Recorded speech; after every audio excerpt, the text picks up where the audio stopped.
మా నియోజకవర్గ గౌరవనీయులు శాసనసభ్యులు శ్రీమతి సబితాఇంద్రారెడ్డి గారు ఇప్పటి వరకు కూడా వారు నోరు విప్పకపోవడం అనేది నాకు అది చాలా ఆశ్చర్యం అనిపిస్తున్నది.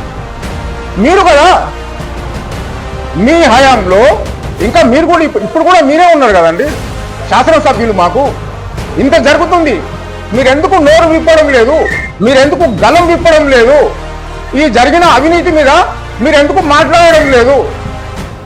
22 రోజుల నుంచి మీరెవరూ మాట్లాడతలేరు.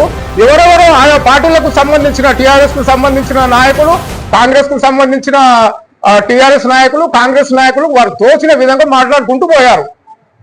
ఇప్పుడు వారు పదవులలో కూడా లేరు, కానీ మీరు పదవిలో ఉన్నారు కదా. ఇంకా మేయర్ లేరు, డిప్యూటీ మేయర్ లేరు, కార్పొరేటర్స్ లేరు, ఎవరు లేరు. మీరు ఇంకా ప్రాతినిధ్యం వహిస్తున్నారు కదా మాకు ఎమ్మెల్యేగా. మీరు ఎందుకు గలం విప్పడం లేదు? మీరు చెప్పాలి కదా.